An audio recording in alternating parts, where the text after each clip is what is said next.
I'm Udit Harper Gorman. Thank you for coming to my artist talk. I have this show currently, it's called Surface Tension. And as you can see, a lot of the pieces around are figurative works, a lot of ladies. I definitely enjoy painting them. But what I really wanted to talk about tonight was sort of my artistic process as it relates to envisioning the kind of art that I want to create. Because I feel like a lot of artists that I talk to, they really have this ability to visualize in their mind's eye what it is that they want. Like they can see the picture before they draw it, before they paint it, before they shoot it. Like they know what it's gonna look like because they can see it. And so, but that's not something that I can do. I don't have it at all. I don't know if you guys are familiar with the word aphantasia, but we're all like on this spectrum of whether or not we can visualize things. And so, as a little exercise, I would like for everybody. This is you have to participate. You don't have to talk, but everybody, close your eyes, please. Okay, thank you. And I want you to envision in your mind's eye a red apple. So, can you see this apple? You can just nod. Is it in color? Is it in black and white? Is there anything there at all? So I see some of you nodding yes, and I see some of you nodding no. I know that some people, you can open your eyes now, unless you just want to keep looking at your apple. Some people can really see it. Some people have told me like, oh yeah, it's like 3D, like I could reach out and touch it and turn it around, like I can turn it around in my mind. And it's in color and it's opaque and it looks like it's real, it's right there, they can see it. I don't have that ability at all. Like, I understand what an apple is. I know what the concept of an apple is. But when I close my eyes and I try to envision said apple, the visual that I get in my mind's eye is, it's kind of like staticky, like old TV static. It's kind of like that, and it's translucent, and it's black and white, and it's vaguely round shaped. And then it disappears. So there's nothing really there. Like I can't see what it looks like, and I can't imagine images. But like conceptually, of course, I can understand like, oh yeah, a landscape, a mountain scene, some trees like that. You know, I would like to do something like that. But I don't know what a lot of this stuff's gonna look like until I paint it or I draw it, and then it shows up in front of me, and then I'm like, oh, that's what it looks like. It's interesting. So yeah, you also apparently have aphantasia, and so since a lot of artists that I've talked to are like, no, I've got this, you know, I know exactly what I want to paint, I can see it, and then they get pissed off, right? Because like maybe their skill level isn't to the point of where they can create the piece that they're working on in their mind just yet, and that's what they're working toward. And I'm sure that gets very frustrating. But for me, when I am creating a piece, like I said, I might have an idea, and usually most of my pieces are based in a feeling. It's just a feeling that I have when I start, that I'm like, this is kind of a feeling of longing. This is a feeling of loneliness. This is love, whatever, just these emotions. I like to kind of just be thinking about that when I'm creating something. And then I usually play around. I just do a lot of mark making. I will just, sometimes with my non-dominant hand, I can't even write my name with my non-dominant hand, but I just like mess around and see kind of what happens. And then I just use an instinct that we all have, pareidolia. And if you know what pareidolia is, that is the recognition of patterns and seeing things where things don't really exist based on the patterns. So like, I lean into that.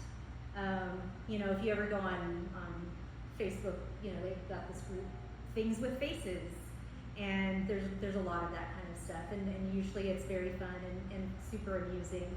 And but when I'm creating art, a lot of times I won't know what it is I'm even necessarily creating. Sometimes I do. Sometimes I have a plan. Like that big one, I had a plan. Like I knew what was gonna be in that one. Didn't know what they were gonna look like, and they definitely changed from what I was thinking maybe it looked like. But anyhow, I lean into different bits and pieces of imagery that I can recognize in my art, and then I run with it. And a lot of times, they're faces.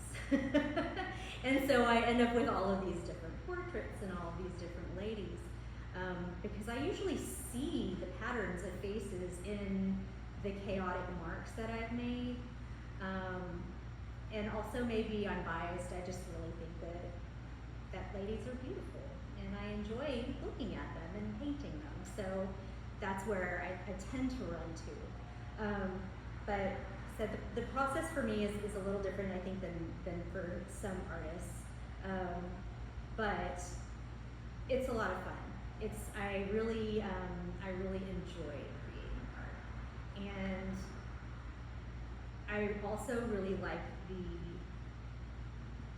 the kind of surprise that happens when I'm creating something. Like this piece over in the corner, when that started coming together, I was just like, oh, there you are. This is really, wow, it kind of tells a story. Like there's something happening here. Did I have a plan? I did not have a plan. I didn't have a plan. And a lot of artists are like, oh, like these are my mock-ups, these are my thumbnails, these are my sketches, these are my iterations, and I respect that very much. I think I've done like 2 thumbnails in my life. I really need to do more. My instructor is all about that kind of stuff, and I am a poor student, I think, right now. I haven't been doing that, but I've been getting ready for the show. Now I'm going to have some more time to actually study. What's your question? Since I know you have not been creating for about 4 years now? Yeah, 2021 is when I started painting, June of 2021. Do you see yourself getting into sculpting? Yes. Okay. Oh my God, I want to sculpt so That's bad. interesting with you not being able to see in your mind's eye what is created. Yeah, I want to sculpt really badly. In fact, I have some materials, surprise, at my studio to do so. They're like in boxes and packed away, and I haven't gotten there yet. But I'm a multimedia artist. I want to do everything. And I've got a really great superpower as well. It's called ADHD. And some people like get their ADHD issues and they're like, I'm distracted by this and distracted by that. And like for me, it's like it allows me to kind of do everything at the same time. Like I can bounce between watercolors and oils and, you know, learning about, like I'm in Baby Steps 101 on how to take pictures now because I just got a camera, and it's been 30 years since I've taken pictures with a camera. It's developing my 35mm film, you know, like it's been a minute. Things have changed, like I'll get caught up maybe. But I like to experiment with different medium because once again, I don't really know what's going to happen. I just want to kind of see, and then when things happen, like I said, I kind of lean into it and I kind of run with it. And anyways, that is how I create art. Ta-da! Oh, I also like to listen to music especially when I'm painting. And if you look at the titles of my art, you may recognize maybe some song lyrics here and there. Some of them, not all of them, are song lyrics, the titles of them, that I feel like the song, or maybe even just the line, fits for me like the emotion of like what's going on with the picture. It may not like be the same story or whatever. It's not like I'm painting out the song, if you will, but something about the feeling of the line and the lyric is applicable, and that's how I get a lot of my titles. So it's just kind of it's fun. It's good stuff. It's very therapeutic. I enjoy creating art. Even though I've worked really hard at it so far, especially getting ready for the show, it still doesn't feel like work, even though I'm working really hard at it. And I don't really anticipate it being a thing where I'm like, oh, I've got to do this, I have to paint this painting for this, you know, like maybe someday I'll get burnt out on that, but I've gotten really burnt out on things in the past. Thanks COVID and nursing, but I think that this is something that I'll really be able to enjoy for a long time. Any questions? Yeah. How do you think Aphantasia plays, like, what do you think the strengths of it are for you when you're making it? What are the strengths of it? Spontaneity, I think. Okay. I think that probably is maybe one of the only strengths. Especially because I'm willing to just play and see what happens and just, you know, fuck around and see what's gonna show up. Because I don't have like that expectation of this is what this is gonna look like. So I have to just kind of run with it. And I think that might be the only benefit. The only benefit really, I think as an artist, is probably really beneficial to actually be able to like envision. When I found out it was a thing, that people could actually envision things in their mind's eye and it was like literal, I was shook, you guys. Like I seriously was like, you mean when somebody's like, when you're like, they're walking you through some kind of meditation and they're like, and you're walking down a beach and you see the water and you see the waves and and some people can actually like see that. I always thought that was like a metaphor. Like I can't see it. I understand what they are and I can imagine it, but to me that's not the same as being able to see it. Yes, sir. Can you remember a fun time in recent times or even in your childhood? Do you ever remember in your mind what it looked like to whatever that was? So for memories for me, I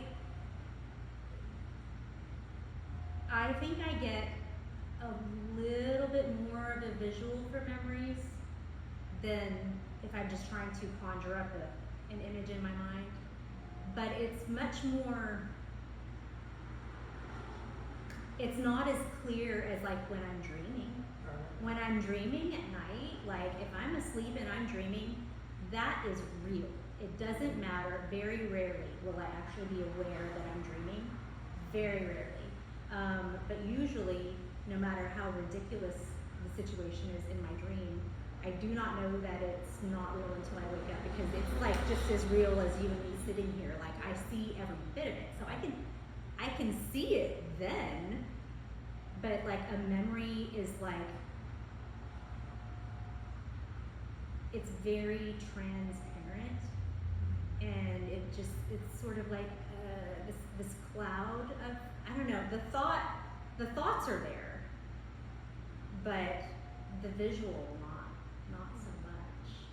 No, I was gonna say I do both. I mean, I can visualize something, but I also do rough sketches. I did a thing on Instagram one time where I showed these different methods. I just scribbled, and it looked like something. And then I drew what it looked like to me. Next to it. So I mean, artists, animators, comic book artists do that. They use that technique. Yeah, and I see a lot of, they'll like take some screws with some paint on them and like throw them on a canvas and shake it around, and then suddenly they'll like paint out this amazing stallion and whatever. Or I was woken up in the morning and looked across the room in dim light and saw something that looks like a face, and then I'll draw what it looks like, and up close it doesn't look like anything, but I'll go back and like compare it next to it. Like, Yeah. That looks just something. So.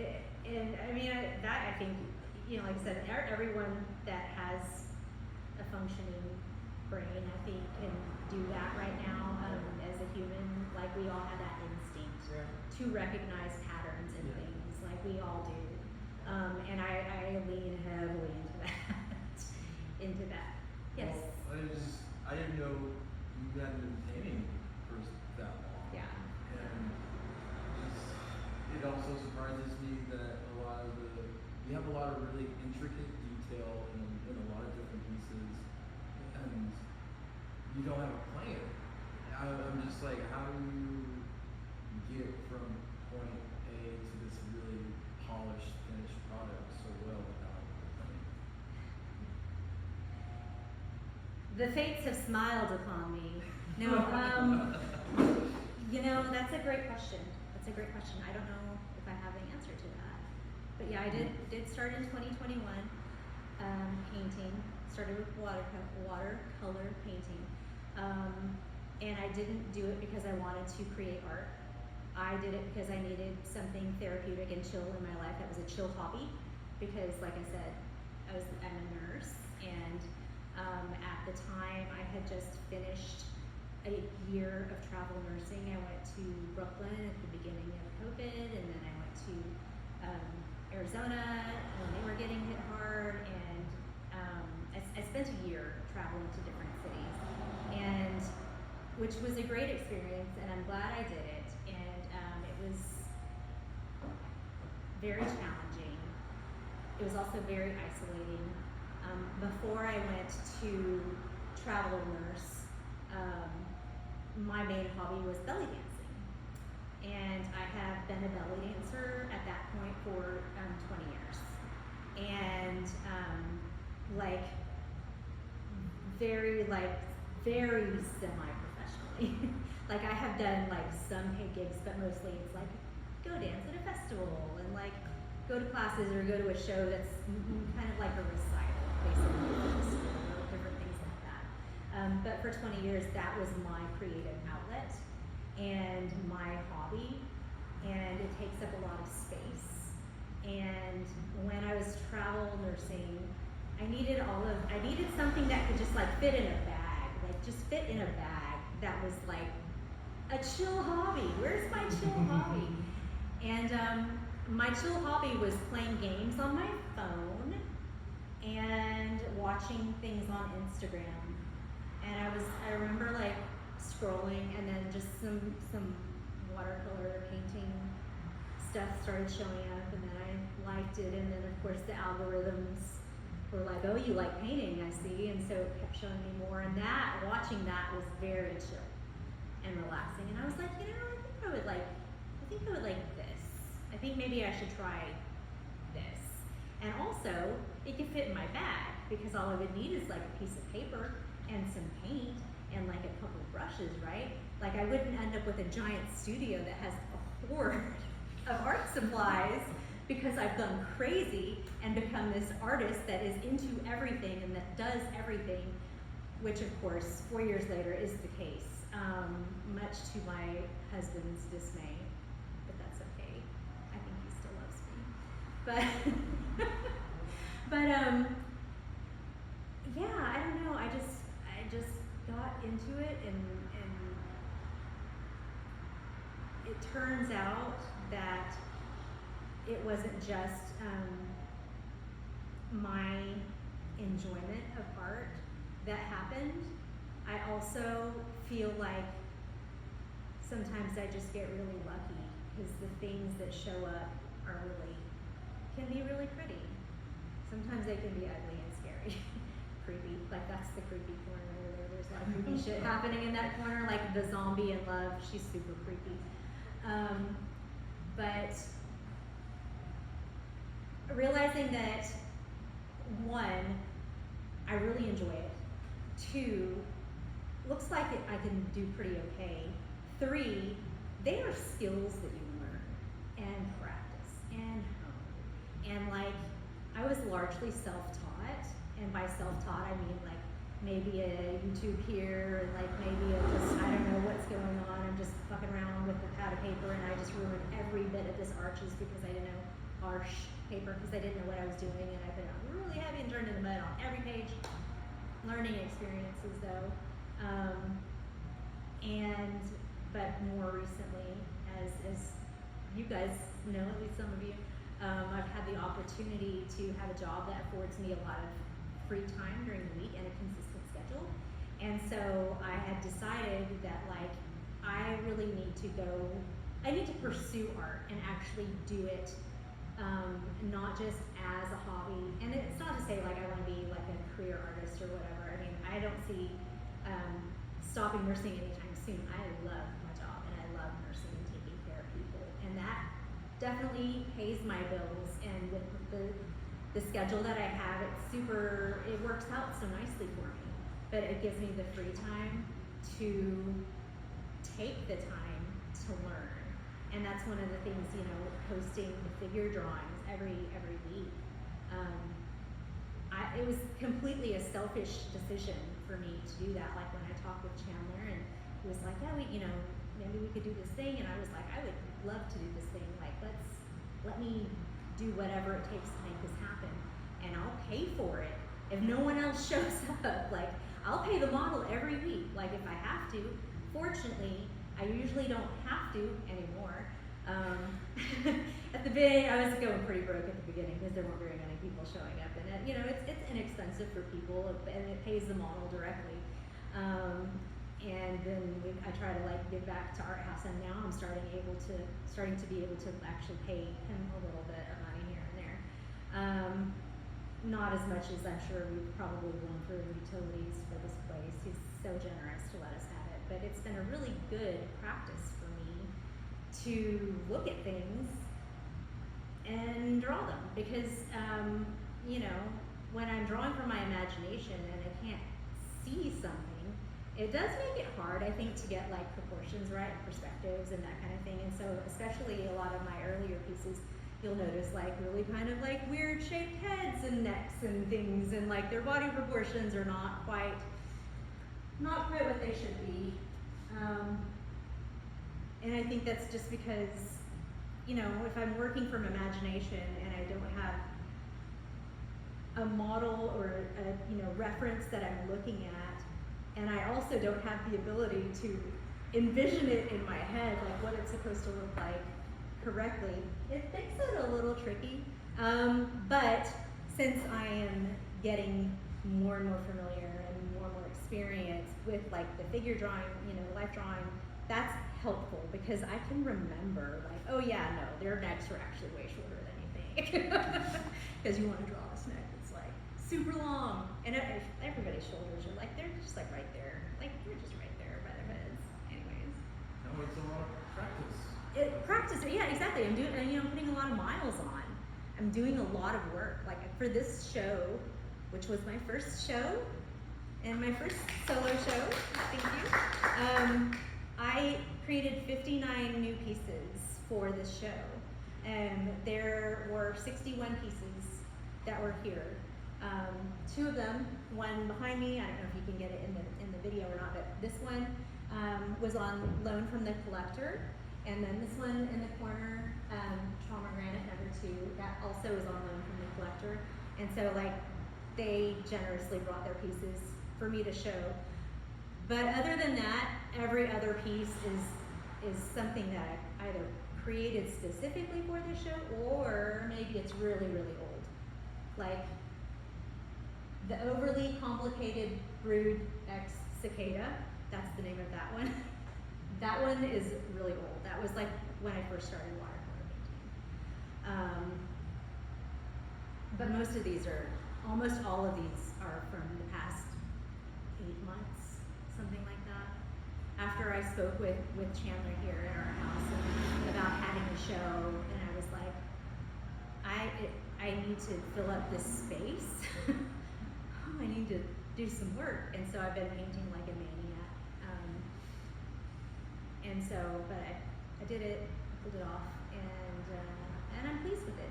And after this show, I'm gonna start applying to other shows, like a grown up. Thank you, thank you. Have you thought about doing residencies at all? I think that with my family situation and my job and everything, I don't think that that would work out unless it was like real local. Right. Are there any local residencies? Because It wouldn't work out right now. it wouldn't work out right now. Right. Not with my current situation. Like with my job, because I work every weekend. Yeah. If I don't work on the weekend, it's because I very specifically ask for it very far in advance, and because that's my job. I'm a weekend call person, so I'm required to be at work every Friday from 7 a.m. to 7 p.m. and then I'm on call through the weekend until Monday morning. So at any point in time, like I have to be within 30 minutes of clocking in at the hospital, which makes it hard to do anything. Like I can't go to Norman to their art thing because that's too far. I can't go to Moore because that's too far. You know, it's just a little too far and I can't get there on time. So I have to stay like right here in the city. But that's okay. That's the choice I made in the handoff is that I've got a week off every week. So it's fine. Like it's really fine. It's good. I would love to do something like that. I am in an art program, like I briefly mentioned earlier. There's an artist. He's amazing. His name is Christopher Remmers, and I don't know if you're familiar with his work or not, but he is an artist. He lives in Washington State. He is an oil painter, and he creates these beautiful, very realistic figure paintings with like a sort of a fantasy vibe, and like there's a lot of abstraction and background and that kind of thing, and he's super meticulous, and his work is like amazing. And he has a program called the Conscious Creativity Academy, and it's pretty spendy to get in, but it's kind of like a one-time thing. You just pay the fee, and then twice a week, every week, you have like 2-3 hour Zooms. You have like access to him at any point in time. It's contacting is easy, and it's super casual, and like you can get feedback, and he's really good. And he's not the kind of artist that's like, oh, you have to paint like this or you're doing it wrong because this is how I paint. Like, if you don't paint anything like him, you don't even have to be an oil painter for him to actually like drill down and help you become the artist that you want to be. Like, he can guide you in the direction to give you resources and look, oh, you want to paint like this, you know, artist, go look at this work, or work on these kind of brush strokes, or, you know, different things like that. And he's so knowledgeable. He's been in atelier and he's taught in different ateliers over the years as well. And so I'm learning a lot from that. But again, I haven't really been doing his program because I've been distracting myself with creating art for this show instead of actually going through the work. But I've been paying attention in the Zooms and learning. What was his name again? His name is Christopher Remmers. Oh, Remmers. Remmers, R-E-M-M-E-R-S. Remmers, the people that moved to Georgia, he and his wife. Yeah, he's you should look him up. His stuff is beautiful, and he's a really cool guy. Very, very, very smart and super chill. I think that's maybe some Washington State that's just inherent. But that is the art program that I'm in currently. That I'm really just still at the beginning of, although I've been in it since November. Try to take art classes when I can. And now that I have a consistent schedule, over the summer, I'm going to be taking a figure drawing class in Norman. Like, I think it's Mondays. Is it with Karis? Yes. Oh, Yeah. Karis. Yeah. And it's, you know, only like 6 weeks or something like that, but I'm like, please teach me, because all the stuff I'm doing, I'm like either teaching myself or something on YouTube that I saw that I don't know. Like, maybe this is good advice and maybe this is shit advice, and maybe it's a little both. The guy you mentioned I've seen his art before. Like, Yeah. just randomly, like, Yeah. especially what he does with light. So Yeah, it's- his work with light is spectacular.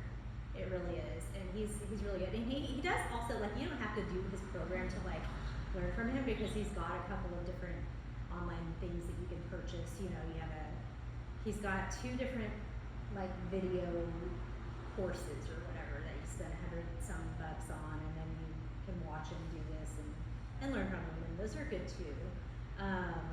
Those are like included in the thing that I'm in, because it's more like I don't know, it's like a mentorship kind of program thing where I can be like, hey guys, like, what should I do with this painting? What's wrong with this? Why does it look weird? Like, I can't fix, like, what do I need to do with it? And he's glad to look at them and critique them. And every Tuesday he does, his Zoom is like a 3-hour long critique of different paintings or pieces that people have given to him. And we can all watch those critiques. And I learn a lot from that, you know, and it's just kind of teaching how to see things, like the way a artist that knows their shit is seeing them, and it's helpful. But yeah, recommend. I thought it was going to be a big waste of money. I was like, I'm just going to try this, but honestly, even though it was really expensive, it was still less than like the cost of like a class at a college for a semester. So I was like, okay, I'll just pay this once, and if it sucks, then I will regret it. But whatever. And if it's great, it's like, it's not a subscription. Like, I don't have to pay again this year. It's done. It's lifetime until he dies, or until I die. Wow. Something. Till he decides I'm done. So I figure it's worth it. Yeah, it's really good. Oh, and also everything, every like Zoom that he does, he has. This has turned into an infomercial for Christopher for Conscious Creativity Academy. You're welcome. I'm gonna link this to we have a Discord, and I'm gonna link this talk to it, and he's gonna be like, yeah, what's our discount code? Right? Yeah, Chris, give me a discount code so I can give these guys a discount code for Conscious Creativity Academy. What was I gonna say? I don't remember. Something about Every Zoom he does. Good job. Every Zoom he does is uploaded so you can watch it later. So there's like hundreds of hours of critiques, and also, so one day a week he does critiques, and then the other day a week he does demonstration where he's working on a piece, whether it's a commission or maybe he just is gonna paint something to show us because everybody's had questions about how do I paint trees or whatever. And he just will paint for like 3 hours, 2 or 3 hours, and you can ask him questions. It's super casual. We just talk about whatever, and then also he talks about what he's doing, and if you have questions about what he's doing and how he's achieving what he's achieving, why he's doing what he's doing, and so forth. But like before I started these, you know, I was like, hey Christopher, I have no idea about how to do a figure drawing class, and I'm about to facilitate some figure drawing sessions. Sorry, it's not a class, it's sessions. Like, what do I need to do? And like, are there things that maybe I'm not thinking of? What would you tell somebody who, and he's like, oh yeah, don't forget this, this, and this, you know, and he's great. He's great, and the community is great, and there are some amazing artists. If you guys have met Eve, she comes to our figure drawing sessions, and she, beautiful, tall blonde, Russian, and she will oil paint. And I actually met her through the academy because she's in it as well. And like on the Zoom, she was like, something, Oklahoma City, and I was like, wait, hold on. You're here, so am I. Anyway, so it's been a good experience. Yeah, and we'll get you a discount code. Just kidding. I don't know. I don't think he's got discount codes. But anyhow, what else? What other questions do you guys have? I have a gaggle of belly dancers. Hi. Hello. Hi gaggle of belly dancers. Are you all here yet? There are a couple outside. I just didn't know what was going on over. This is currently an art talk. What are you doing? Are you here to dance? I'm here to support. Love that. I love that. Love you. me too. So yeah, I'm just finishing up my art talk. Yeah. Any other questions? Ask now or never ask me a question again in the future. This is your one and only chance. You guys know I'm like super around. You can like catch me and ask me a question at any time. But anyways, thank you for coming again. I appreciate you.